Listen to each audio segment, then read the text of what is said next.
¿Ya compraron su ley? El día de hoy. Ah, vaya. Qué bueno. Si ya se dieron cuenta, vieron su... Qué bueno, Carlos Humberto. Te felicito. Vieron su Classroom y se les subió ya la hoja de trabajo número 3, que habla de la competencia. Ni siquiera hemos hablado nada de amparo y sin embargo ustedes ya se están volviendo doctores en amparo con ese trabajo para que cuando le suba el segundo trabajo de las incidencias del amparo, ya ustedes estén empapados de todo el conocimiento y no se les va a dificultar la comprensión de la temática. Esa es la finalidad que se persigue también, aparte de que lean. Ustedes están en una carrera que exige que se esté leyendo, leyendo, leyendo, leyendo. Es importante. Pero qué alegre. Ojalá y la mayoría ya tenga su ley. Y bueno, les cuento que en las secciones anteriores ya me estaban haciendo preguntas de la hoja de trabajo 3. Mire, ¿cuál es la respuesta o dónde lo ubico? Ahí, de la hoja 3, la que se subió hoy a las 9 de la mañana. ¿Ya? Si Dios nos permite, el miércoles estamos vivos, pues subiremos la hoja 4. Muy bien. Vamos entonces a continuar con el tema de la defensa de la Constitución. Por favor, también con la confianza del caso, primero voy a grabar. Primero vamos a grabar.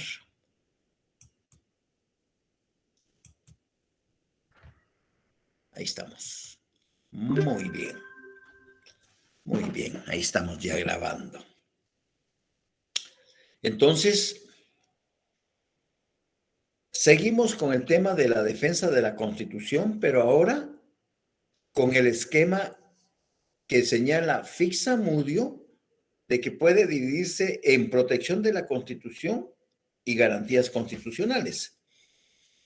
Hoy iniciamos la protección de la Constitución y de una vez, como es un instrumento de carácter político, la intención es si podemos ejemplificar de una vez con los controles intraórganos e interórganos, si se da el caso, de una vez lo mencionamos. ¿Para qué? Para que de una vez al amarrar los dos instrumentos políticos que coinciden precisamente con defender o velar por que se respete el orden constitucional, pues estamos logrando el objetivo. La protección constitucional está en la página 3 de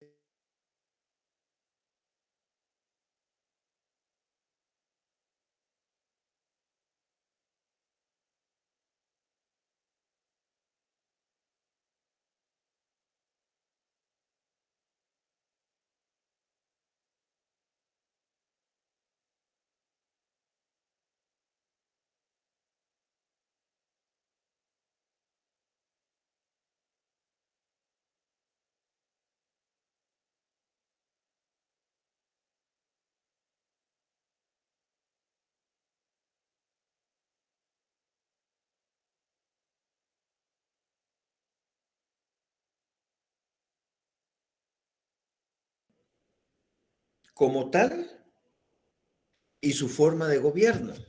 Es decir, habla del Estado de Guatemala, habla de la soberanía del territorio, es decir, de todo lo... Ahí comienza la parte orgánica, organizacional del Estado, definiendo qué entendemos por soberanía, indicando cómo la soberanía se va a distribuir dentro del territorio nacional dentro de los 189.888 kilómetros cuadrados o dentro del espacio aéreo, que también es territorio nacional. Habla de la nacionalidad y ciudadanía como elementos esenciales también del ser originario de un país, ¿ya? Habla de las relaciones internacionales del Estado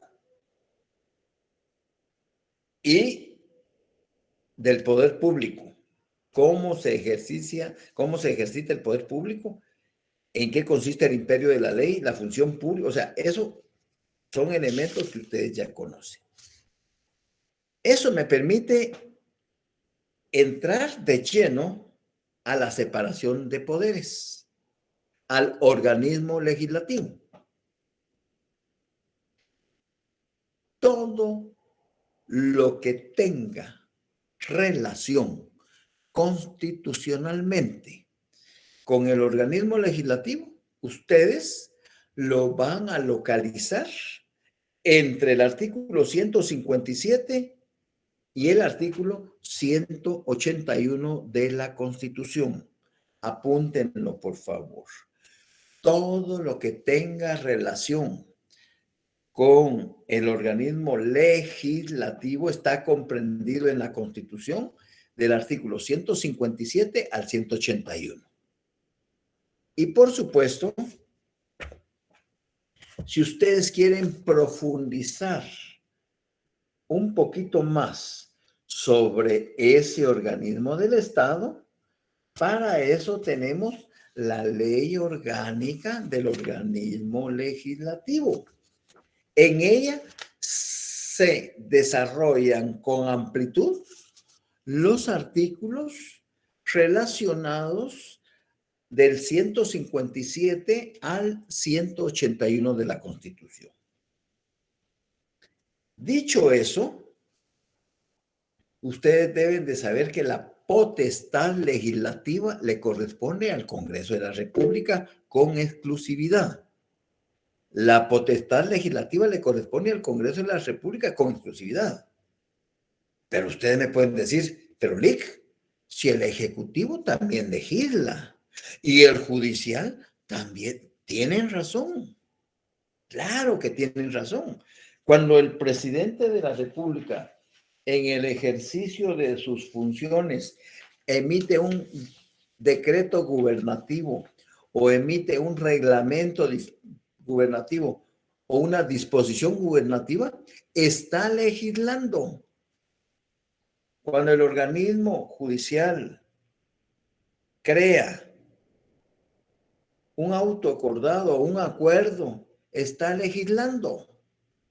Pero la potestad exclusiva del proceso de creación de leyes de carácter ordinario y aplicables a todo el territorio nacional es potestad exclusiva del Congreso de la República.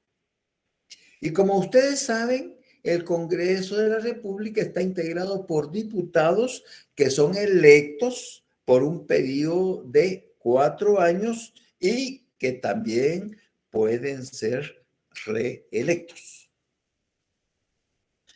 También ustedes recuerdan que cada uno de los departamentos de la República de Guatemala, los 22 que somos, conforman distritos electorales.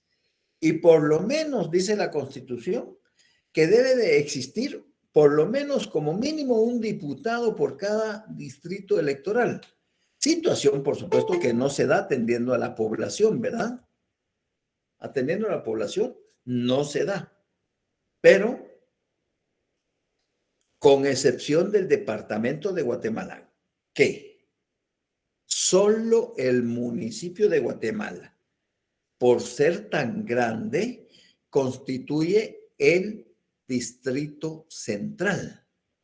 Y los restantes 15 municipios que conforman el departamento de Guatemala constituyen el Distrito de Guatemala. En consecuencia, tenemos 23 distritos electorales. conformados por diputados electos popularmente a través del sufragio universal y secreto por todos los ciudadanos, hombres y mujeres mayores de 18 años, cuando estos son convocados por el Tribunal Supremo Electoral, que es el ente encargado de hacer dichas convocatorias. Muy bien. De esa cuenta, hay diputados electos por distrito electoral, pero también hay diputados, una cuarta parte de esos diputados son electos por lista nacional. Actualmente son 160 diputados los que integran la Asamblea Legislativa. Bueno, hasta ahí no hay problema. En caso de falta definitiva de un diputado, ya sea porque éste renunció o porque falleció, porque es una falta definitiva, se declara la vacante por parte de la Junta Directiva y el Pleno del Congreso. Y según el caso, se manda a llamar al diputado suplente que está, ya sea en el distrito electoral por departamento o diputado por lista nacional. Depende en qué posición estaba el diputado que haya renunciado o que haya fallecido. Y que la ausencia sea definitiva. Si algún diputado por X, Y, Z motivo renuncia a su curul y luego los 6 meses que arrepiente y regresa, miren que usted ya renunció, señor diputado. Usted si quiere volver a ser diputado, en la próxima convocatoria participe como candidato en cualquier partido y puede ser que vuelva otra vez a ser electo, ¿verdad? Pero usted ya renunció, no puede, ¿ya? Bien. Ese artículo 157, para los que tienen a la mano su ley, la ley electoral y de partidos políticos, pónganle al artículo 157 de la Constitución un asterisco, una llamadita que diga ver artículo 205 de ley EPP, ley electoral y de partidos políticos. Y los que no tienen la ley, pues solo anótenlo. Se los voy a leer a continuación para que liguemos ese artículo 157 con el 205 de la ley electoral y de partidos políticos. Dice, artículo 205 de la integración del Congreso de la República. El Congreso de la República se integra con diputados electos en los distritos electorales y por el sistema de lista nacional. Cada departamento de la República constituye un distrito electoral, con excepción del departamento de Guatemala, en el cual el municipio del mismo nombre corresponderá el distrito central y los restantes municipios constituirán el distrito departamental de Guatemala. El número de diputados distritales no excederá de 128, el cual será distribuido en la forma siguiente. Distrito Central, es decir, el municipio de Guatemala, 11 diputados por el número de población que está asentada. Distrito de Guatemala, 19 diputados por los restantes 15 municipios.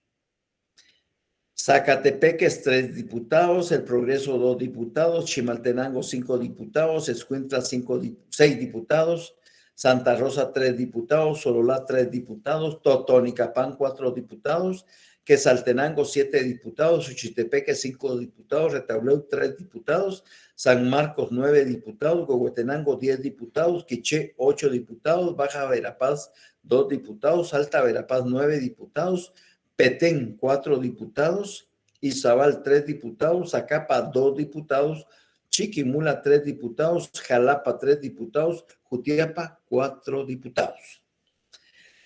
Los 32 diputados electos por el sistema de lista nacional constituyen el 25% del número total de diputados distritales que integran el Congreso de la República. Si ustedes suman los 128 más los 32, les da un total de 160 diputados que actualmente integran el Congreso de la República. Muy bien, sigamos.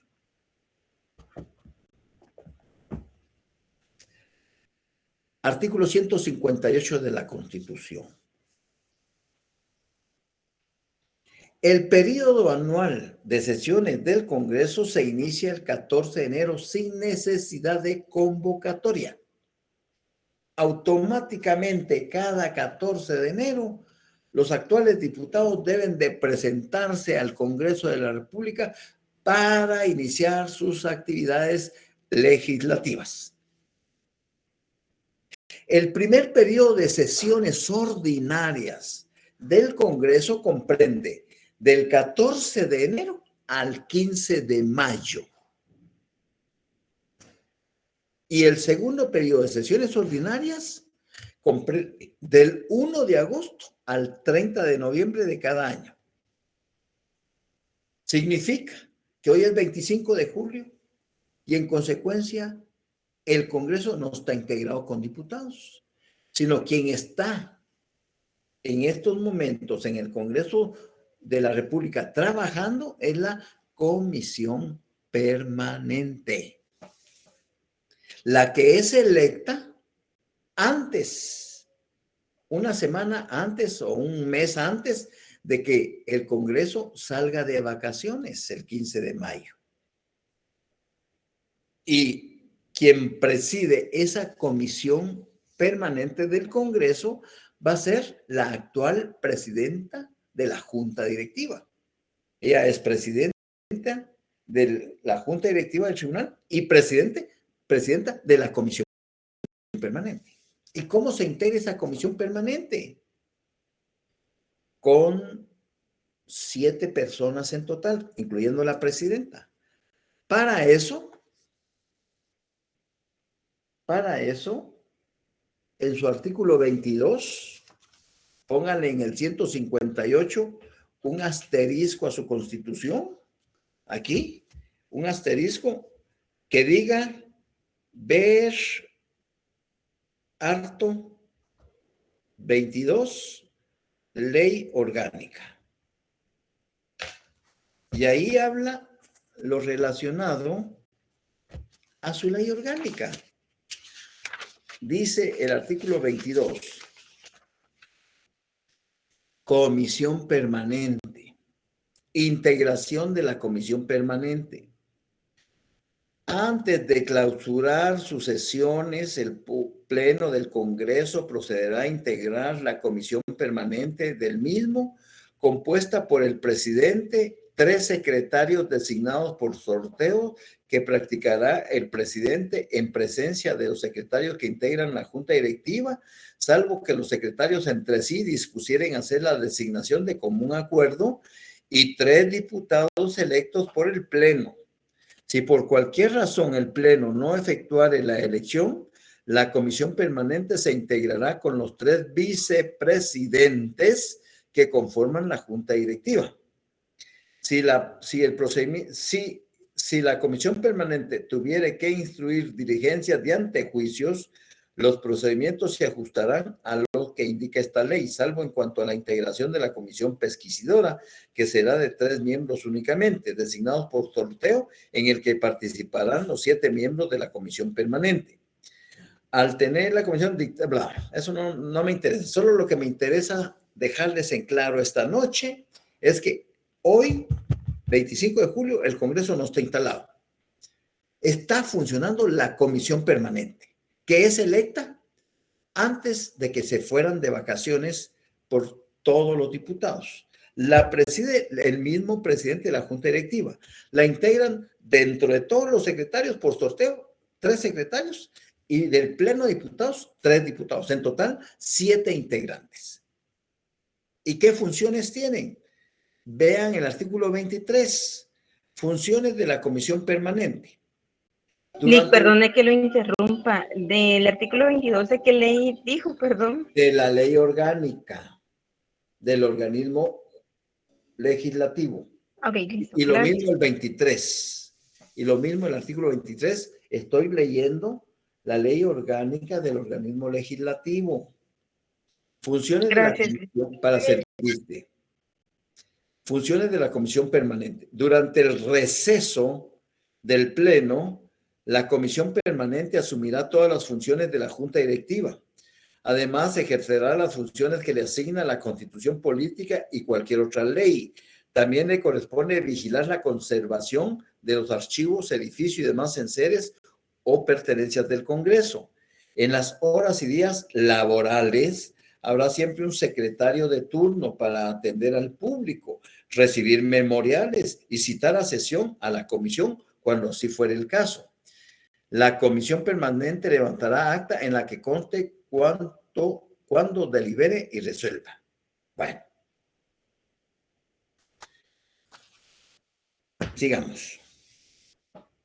Estamos con la Constitución y hablamos de la comisión permanente. Algo muy importante, por ejemplo, algo muy importante que deben de tomar en cuenta ustedes, y les voy a poner el ejemplo para que lo tomen en cuenta.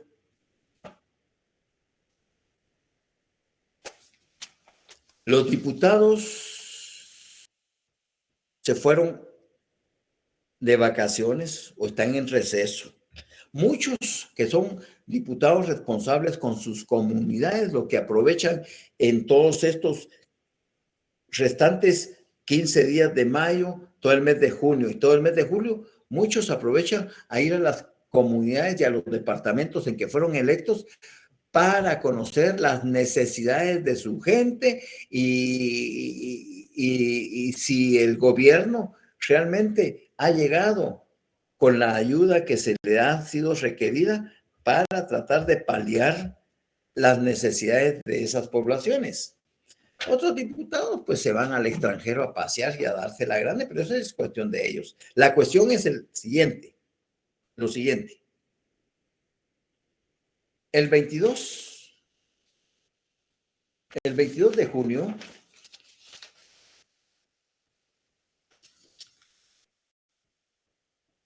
el 21 de junio, para ser exacto, el presidente de la República en Consejo de Ministros emite el decreto gubernativo número 3-2022. Y ese decreto gubernativo 3-2022 lo emite decretando declarar estado de calamidad pública en los departamentos de Guatemala, Jutiapa, Jalapa, Santa Rosa, Chiquimula, El Progreso, Zacatepeques y Zacapa de la República de Guatemala. ¿Y por qué decretó ese estado de calamidad pública? Pues lo decretó porque, así es, José Miguel, porque las lluvias de junio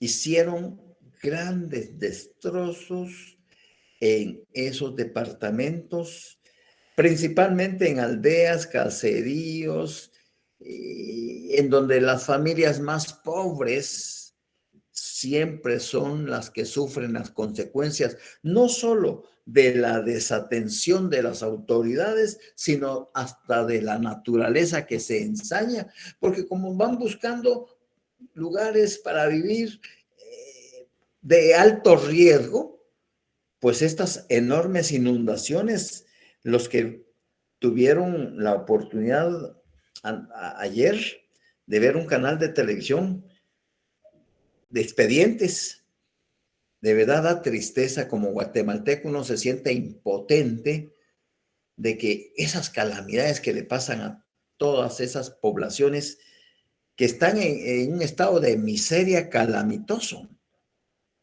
Increíble que precisamente a esas familias les llueva sobre mojado. Y sin la esperanza de que digan las autoridades del CONRED o las autoridades municipales y todo, ¿cómo tratar? Muchas gentes perdieron todo, lo perdieron todo. Solo lo que hicieron fue salvar su vida, porque las crecidas del río fueron en horas a la 1 de la madrugada, a la 1, a las 2, o sea, no avisó. Era una lluvia constante y pertinaz que por esos departamentos de Chiquimula, de Zacapa, pues cuesta que realmente llueva, pues, pero con todo lo que estás padeciendo el planeta, pues aquí estamos pagando esas consecuencias también. Y caminos se quedaron incomunicados totalmente, puentes, bueno. Y como dice alguien por ahí, nuestro amado presidente viajando en Ucrania, ¿qué jodidos tenemos que ir a hacer allá? Si las necesidades están acá, ¿por qué no tomamos conciencia? Pero es que no les importa. No les interesa el bienestar de los guatemaltecos y mucho menos de esas grandes mayorías desposeídas de todo, de todo, de todo. Aquí no hay partidos políticos que hagan campañas para ayudar, aquí no hay ONGs, aquí no hay iglesias que vayan. Es terrible, están abandonadas. Están totalmente. Uno debe ser agradecido, darle gracias a Dios que un plato de comida no le falta a uno, un techo no le falta a uno. Pero esas pobres familias, porque son miles de familias. Y es cierto, crean albergues para paliar la situación, pero sálvese el que pueda. El CACIF mucho menos, ¿verdad? Nadie hace nada por ayudar a esa pobre gente.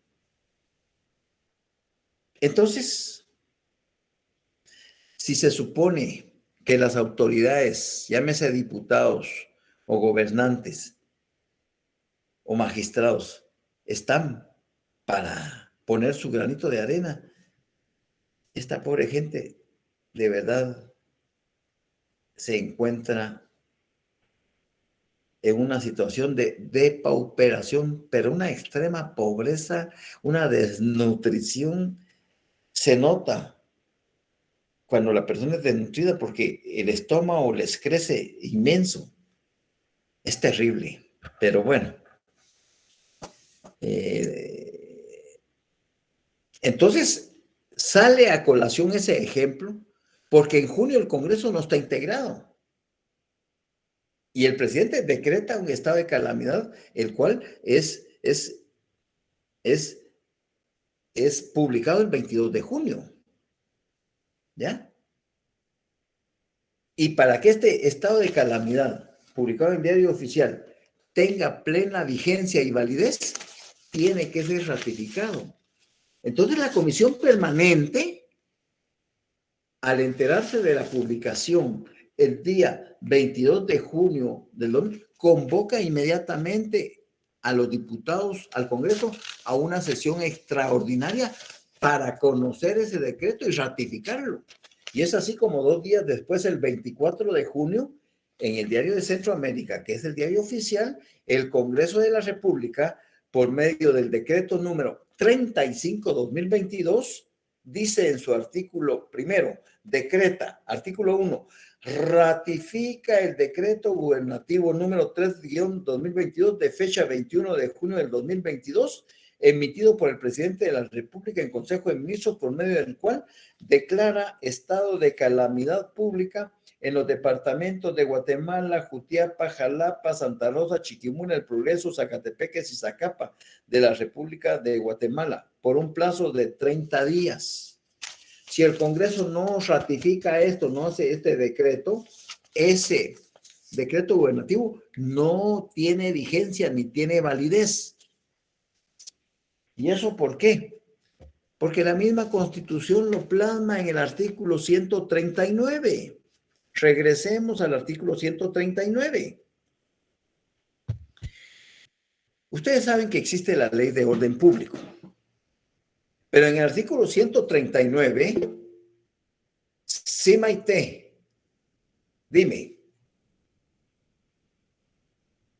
Maite Barrios. Perdón, Lick, apaché la manita por accidente por agarrar el teléfono. Ay, muy bien. El artículo 139 de la Constitución habla de la ley de orden público y estados de excepción. Y dentro de esos estados de excepción, el A es el estado de prevención. Ahí ese estado de prevención, el presidente lo puede decretar en Consejo de Ministros por un plazo de 15 días y no necesita la ratificación del Congreso de la República. Y lo puede prorrogar por otro periodo igual y lo puede prorrogar por otro periodo igual. El estado de excepción. Pero el estado de alarma, el estado de calamidad pública y el estado de sitio necesariamente necesitan la ratificación del Congreso de la República dentro de los 3 días siguientes a la publicación del decreto gubernativo. En caso contrario, deja de tener validez. Por eso, 2 días después el Congreso publica y decreta la ratificación. Porque el estado de guerra, peor que anda en Ucrania ahorita, y ahora que ven el presidente, miren, muchachos, yo hablé con el presidente de Ucrania y pues dice que Rusia pues nos va a declarar la guerra y que no sé qué. ¿Qué dice el artículo 171, literal F de la Constitución? Otras atribuciones del Congreso. Corresponde también al Congreso F declarar la guerra y aprobar o improbar los tratados de paz. O sea que en el estado de guerra el Ejecutivo no tiene absolutamente nada que ver. Es al Congreso de la República. Ustedes se van a ir dando cuenta de cómo la Constitución le otorga tantas facultades al Congreso de la República que no logro entenderme cómo 160 diputados se dejaron cooptar por un personaje maquiavélico que los tiene amén y amén y amén. Pero esa es harina de otro costal. Pero que hay que mencionarlo, ¿verdad? Sigamos, pues. ¿Me estoy dando a entender? ¿Me van comprendiendo? Sí. Perfecto. Sí. Gracias. Sigamos, pues. Entonces, como está en receso actualmente el Congreso, pues la Comisión Permanente inmediatamente convocó a una sesión extraordinaria. Y para resolver esa resolución de esa sesión extraordinaria para conocer de ese decreto gubernativo, se aplica el 159, que dice: las resoluciones del Congreso deben tomarse con el voto favorable de la mayoría absoluta de los miembros que lo integran, salvo los casos en que la ley exija un número especial. Mayoría absoluta, la mitad más un voto, con 81 votos. 160, la mitad, 80, más un voto, con 81 votos, ellos aprueban ese decreto que es legal. Ahora, si quisieran reformar, por ejemplo, una norma de carácter constitucional, ahí sí se necesita mayoría especial, una mayoría calificada. Es decir, las 2/3 partes del total de diputados que integran el Congreso. De 160 diputados, se necesitan para aprobarla 107 votos favorables. En caso contrario, si no se llega a esa mayoría calificada, y ahorita vamos a poner un ejemplo cuando lleguemos a un artículo que ya estamos muy cerca. Pero antes de eso, hablo del artículo 160 de la Constitución. Cualquier diputado electo popularmente por sufragio popular, una vez juramentado como tal, puede colaborar con las autoridades centrales desempeñando un cargo administrativo. Mira vos, haceme la campaña, vos sos de mi confianza, venite de ministro de tal cartera, venite del instituto como director del Instituto de Migración, haceme la campaña, colaborame, venite de embajador en la ciudad de Argentina, venite de cónsul, te vas a ir de cónsul a la República de El Salvador. Si el diputado acepta ese cargo administrativo, debe pedir autorización a la Junta Directiva y al Pleno del Congreso para que temporalmente lo autoricen ir a desempeñar ese cargo administrativo. Pero como el Congreso tiene que estar integrado con los 160 diputados, entonces llaman a un diputado que está, ya sea, depende del diputado que va a ir a trabajar con el gobierno, si pertenece al distrito departamental o al distrito de lista nacional. Entonces, hay diputados que están a la espera, como suplentes, esperando ocupar una curul. Entonces, si este diputado se va a un cargo, entonces al que sigue la Junta Directiva lo juramenta y temporalmente pasa a ocupar esa curul que el otro diputado dejó por ir a trabajar con las autoridades del gobierno central. O sea, sí se puede. Una vez terminada su función, su trabajo, él puede regresar a ocupar la curul, ya, que estaba ocupando inicialmente, pero que por razones de trabajo, pues había dejado de desempeñar. Ese es el artículo 160 de la Constitución. El 161 es bien importante, de las prerrogativas que gozan los diputados. Son unas prerrogativas, unos privilegios, ¿ya? Los diputados son representantes del pueblo y dignatarios de la nación. Como garantía para el ejercicio de sus funciones, gozarán desde el día que se les declare electos de las siguientes prerrogativas: inmunidad personal para no ser detenidos ni juzgados si la Corte Suprema de Justicia no declara previamente que haya lugar a formación de causa después de conocer el informe del juez pesquisidor que deberá nombrar para el efecto. Se exceptúa el caso de flagrante delito en que el diputado sindicado deberá ser puesto inmediatamente a disposición de la Junta Directiva o Comisión Permanente del Congreso para los efectos del antejuicio correspondiente. Eso lo dice formalmente. Pero se han dado casos de diputados que han cometido asesinatos y que no han sido enjuiciados, que se les ha quitado su inmunidad personal, el derecho del antejuicio. Anteriormente, el diputado Elian Daría Acuña con una pistola, un revólver, asesinó a una mujer. Lo detuvieron, lo consignaron a la junta directiva de ese entonces. La junta directiva se hizo la loca y nunca envió el expediente a la Corte Suprema de Justicia para que ésta nombrara un juez pesquisidor.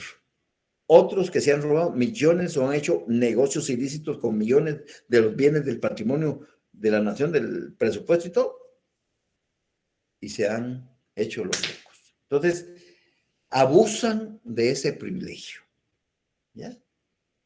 Esa inmunidad personal los protege, pero de una manera terrible.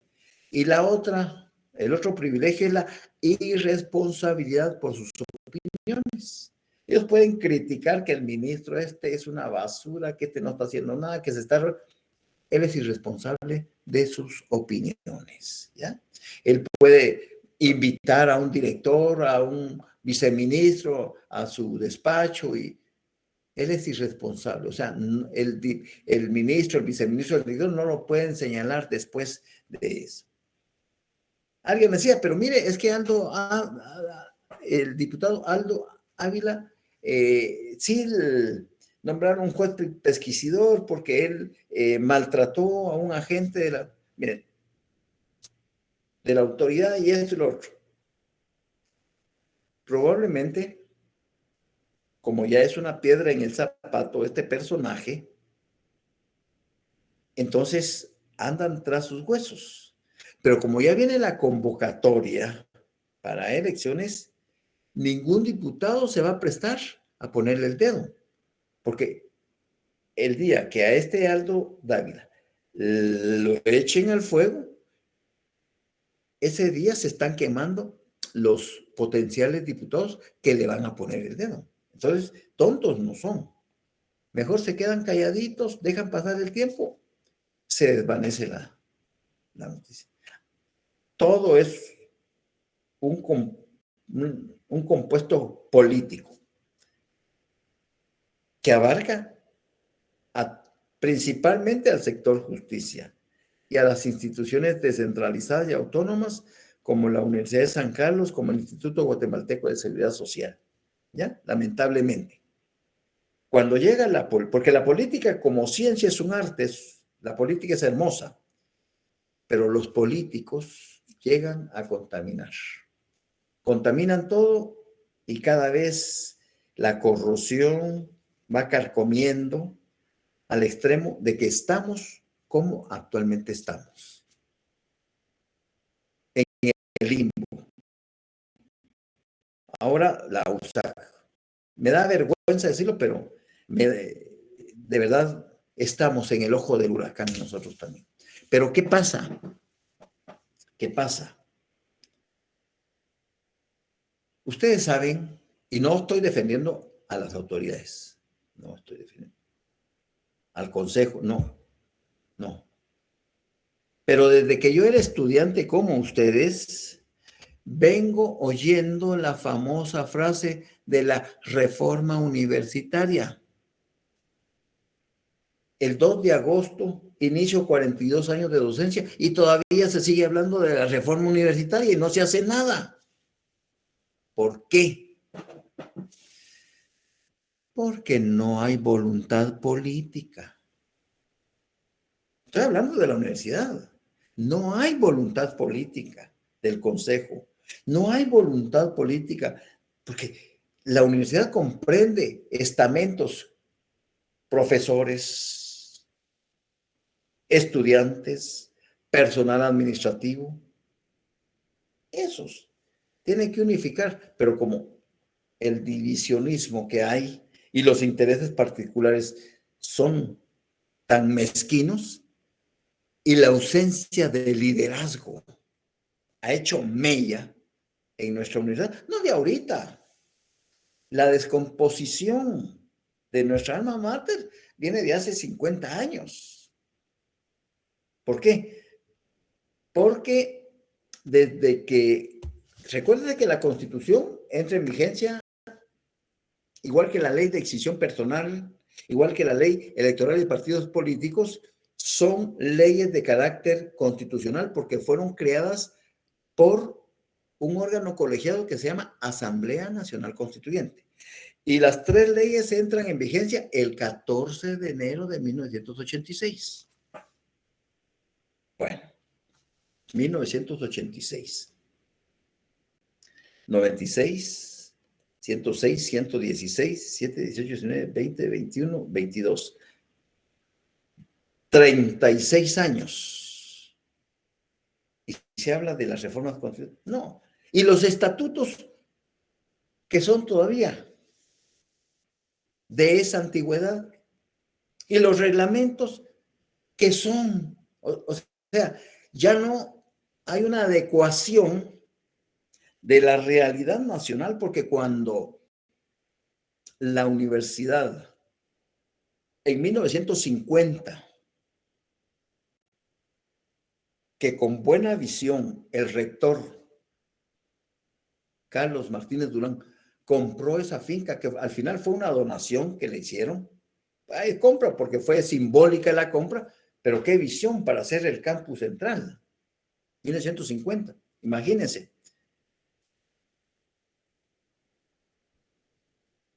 ¿Cuántos estudiantes? En 1960, 5,000 estudiantes, 6,000. ¿Cuántos somos ahorita? Más de 193,000 estudiantes. Entonces las leyes, la superestructura jurídica se estancó, mientras que la base económica, la base de la sociedad, se desfasó totalmente. Ya no hay una comunicación de supra con la base. Entonces, hay que cambiar los engranajes para que estos vayan al mismo ritmo. Nuestra misma Constitución ya se quedó, ya no responde a la realidad nacional. Y desafortunadamente, como lo vamos a ver más adelante, sí se pueden hacer reformas a la Constitución, pero reformas que vayan a solucionar problemas de las grandes mayorías, problemas de salud, problemas de seguridad, problemas de nutrición, problemas de hospitales, problemas de abastecimiento, o sea, pero como no hay voluntad política y les vale madre, entonces seguimos gritando, seguimos haciendo y no logramos absolutamente nada, lamentablemente. ¿Qué es lo que tienen que hacer ustedes, jóvenes? Aquí, en su disco duro, meter todo el material habido y por leer, analizar, interpretar, etcétera, y hacerla y marcar la diferencia. Porque eso es lo que a ustedes les va a dar la oportunidad de salir al extranjero o quedarse en Guatemala tratando de ser los mejores abogados y notarios. Porque en las universidades privadas están saliendo, como en la nuestra, en canastos, sin saber absolutamente nada y estafando ya en la calle, estafando a la gente y creyéndose que porque están estudiando una maestría, porque eso es lo más fácil ahora. Bueno, cierro, no hago la tesis, estudio la maestría y ya salgo hasta con magíster, sin saber nada, lamentablemente. Maite. Dime. Hoy sí levanté la mano. A ver. Esto que está hablando usted de las universidades es cierto, porque ayer precisamente alguien me dijo que ya iba a cerrar el pensum de licenciatura y que la iban a exonerar del examen privado. Entonces yo dije, ¿cómo se puede exonerar de un privado? Si eso es fundamental. es fundamental, pero, perdón, no, pero en realidad, pues en Guatemala, en seguí. todos sentidos, estamos mal. Totalmente. Y lo que está pasando ahorita es que muchos están migrando porque la situación ya no es factible para nadie. ¿Verdad, Lick? Gracias, Lick. No, tienes razón, Maite. Hay una universidad privada que examinan en conjunto. El privado va la fase privada, examen técnico profesional de fase privada. Y son 10 los que están examinando. Y con uno que responda al profesor, ganaron todos. ¿Cómo va a ser posible eso? ¿Cómo va a ser posible? Pero se está dando. Se está dando. Es increíble. Y entonces, nosotros no nos quedamos atrás porque también los políticos cooptaron a la entidad descentralizada y autónoma que se llama Universidad de San Carlos. La cooptaron, la tocaron, la salpicaron y la corrompieron. Eso es cierto. No es de ahorita, ojo, no de ahorita. Eso ya viene hace 30, hace 40 años, que no se estaba dando tal y como se está dando ahorita. Lamentablemente, eso es cierto. Pero son ustedes los que tienen que salvar el prestigio, primero de la facultad. Pero para eso tienen que hacer excelencia académica. Y la excelencia académica implica disciplina, orden, lectura y ser consecuente con uno mismo. Fíjense que ahora me da mucha alegría que las clases están siendo, son asistidas. Es decir, qué alegre. Y algo muy importante, y con esto creo que casi voy a terminar con... Ustedes están manejando el amparo sin que yo esté hablando algo de amparo. Yo no les he hablado nada de amparo. Son ustedes los que lo están trabajando.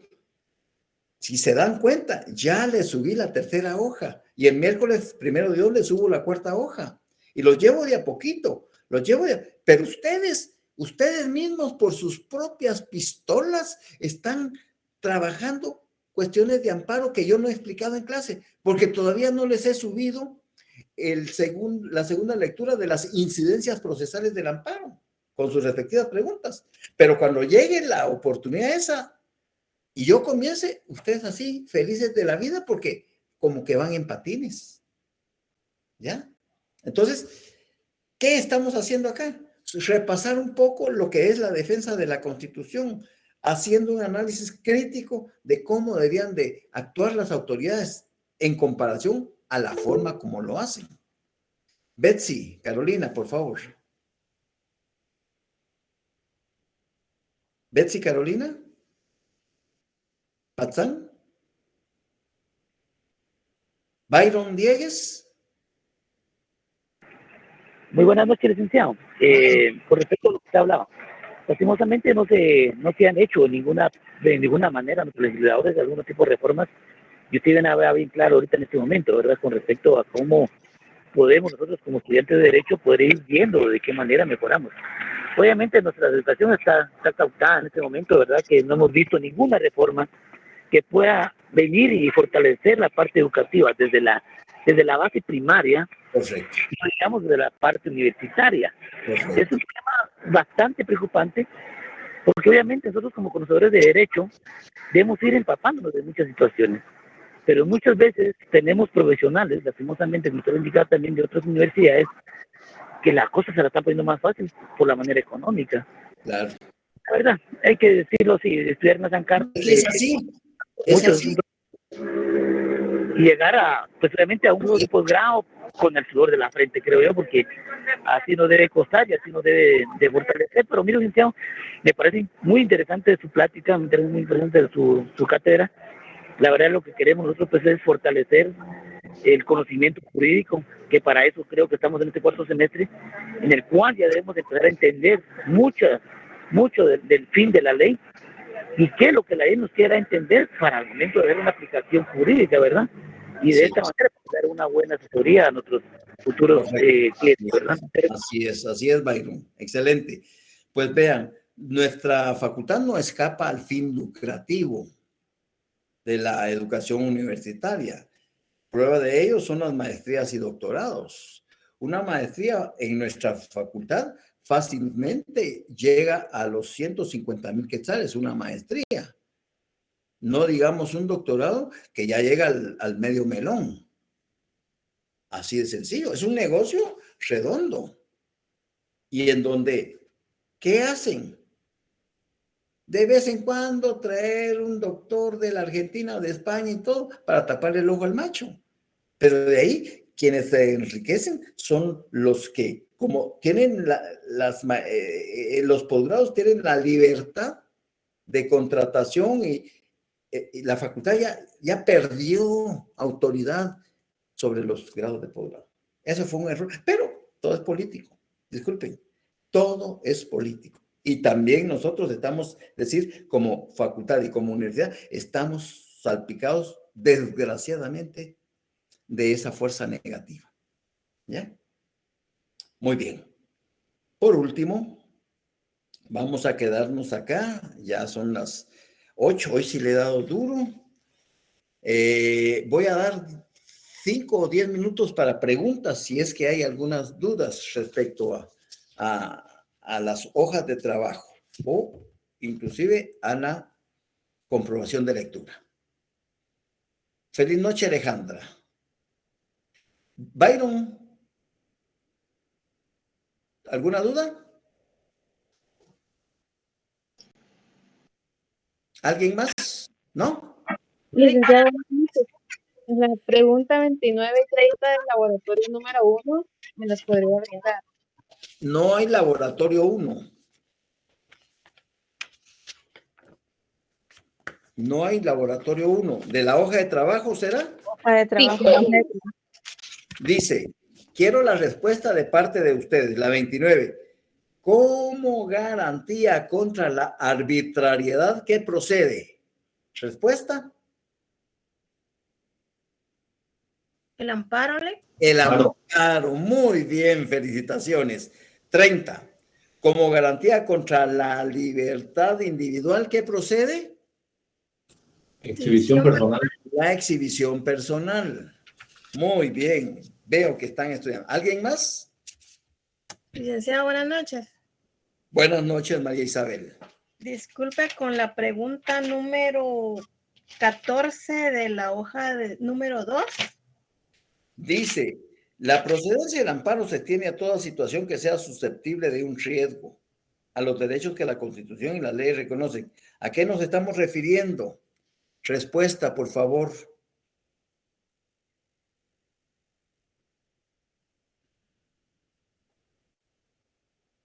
Licenciado, yo le coloqué respuesta, pero tengo duda. Santiago, pasar a tu papá caliente. La 14, la 15, la 16 es la misma respuesta. Sí, la 17 es la respuesta, la misma. A ver, ¿cuál es la respuesta? Procedencia de amparo. Procedencia de amparo. Procedencia de amparo. Perfecto. Estamos bien. Estamos bien. ¿Alguna otra duda? Stephanie, Gabriela, por favor. Buenas noches, licenciado. Disculpe con la pregunta número 5 de la hoja número 3. La hoja número 3. Ya vas por ahí, qué bárbara. Realice un estudio comparativo, dice. O sea, vas a comparar.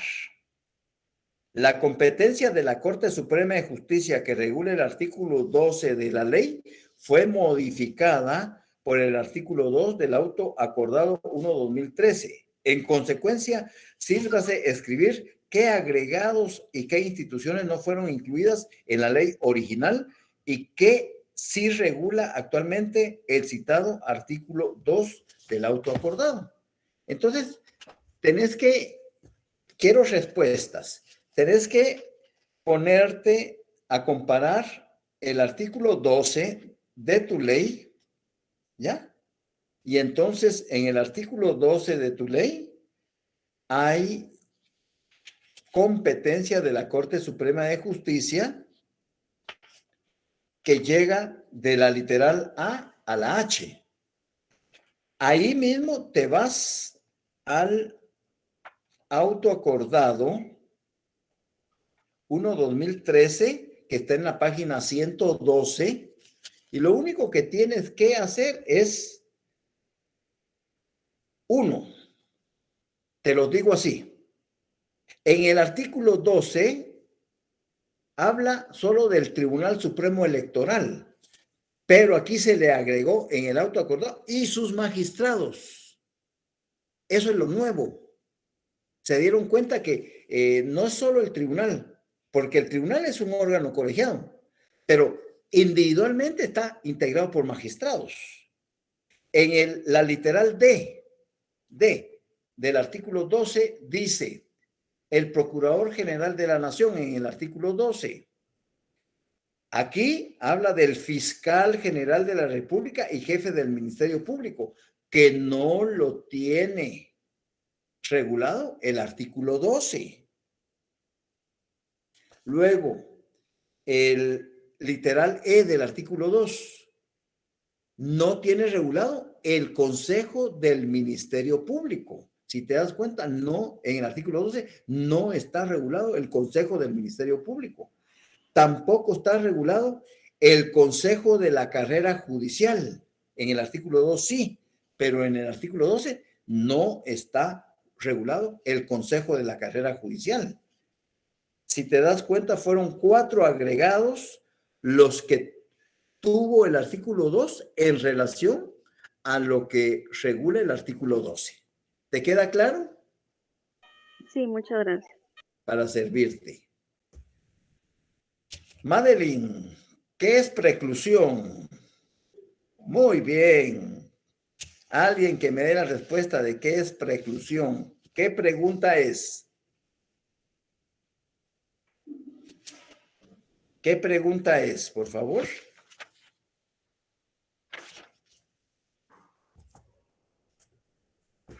A ver, Cristi, ¿qué pregunta es?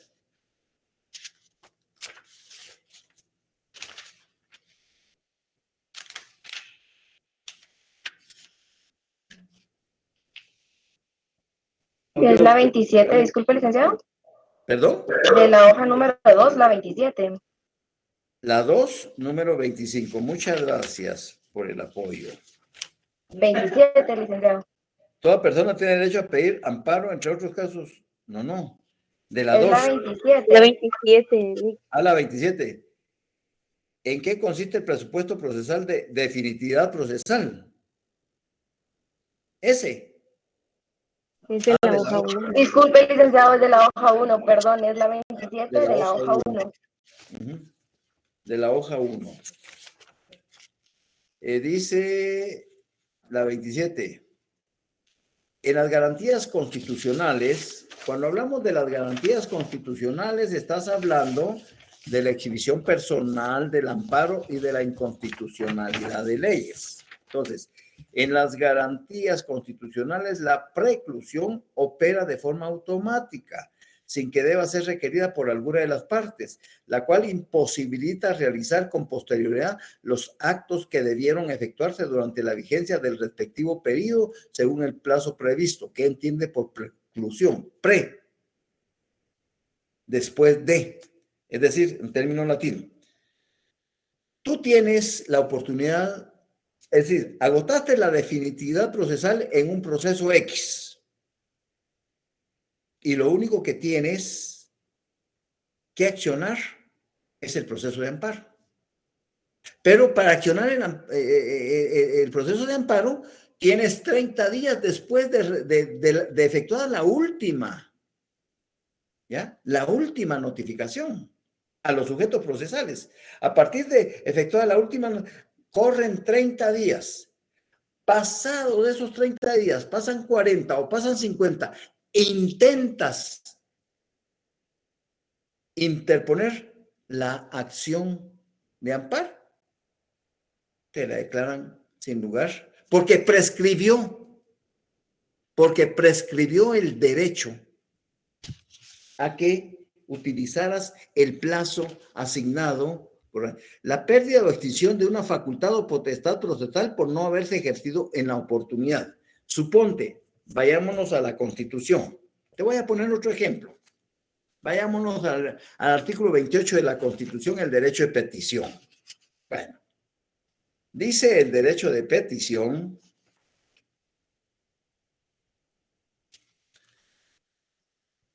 los habitantes de la República de Guatemala tienen derecho a dirigir individual o colectivamente peticiones a la autoridad, la que está obligada a tramitarlas y resolverlas conforme a la ley.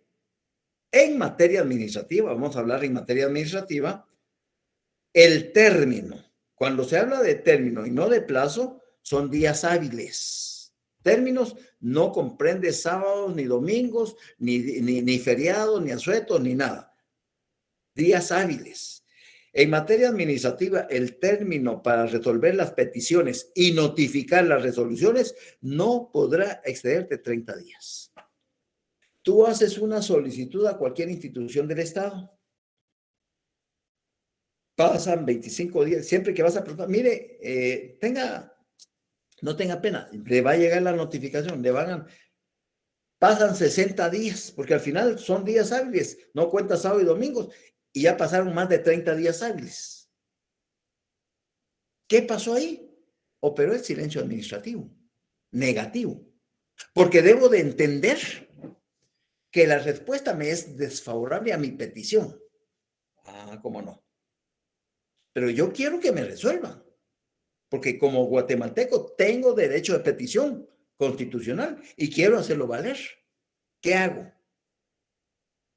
Aquí, como pasaron 60, 70 días y no te resolvieron porque no le dio la gana la oficina del servicio civil, que fue a donde presentaste tu reclamación, pero o contabilidad del Estado, o qué sé yo, y no le dio la gana, y tú vas a llegar, llamar y nada. Pues entonces aquí no hay necesidad de que se agote la definitividad procesal. Acude de amparo. Acude de amparo al tribunal que tiene competencia sobre esa autoridad a la cual tú te dirigiste. ¿Con qué fin? Con el único fin que se le fije un término perentorio de 3, de 4, de 5 para resolver tu petición. Porque si no lo hace, notificado por el Tribunal Constitucional al cual acudiste, y no lo hace, hay desobediencia. Ya eso es un delito, es un ilícito penal. Le notifican, envía los antecedentes y el Tribunal Constitucional le dice: mire, autoridad, usted le doy 3 días, un término perentorio de 3 días para que resuelva. Este va a resolver. Favorable o desfavorable, no me importa, pero me va a notificar. Si es desfavorable, pues ya veré qué recursos administrativos utilizo. Entonces, ¿te das cuenta que todo está en la ley? Todo está en la ley. Lo que tenemos que hacer son utilizar los mecanismos y hacerlos valer como estudiantes de derecho o como futuros profesionales del derecho. ¿Estamos? Feliz noche. Un abrazo. Buen descanso. Nos vemos. Feliz noche, licenciado. Gracias. Feliz noche, licenciado. Noche, licenciado. Feliz noche, Nick. Buenas noches. Buenas noches. Buenas noches. Buena clase, Lick. Feliz noche. Gracias, Ian. Buen descanso.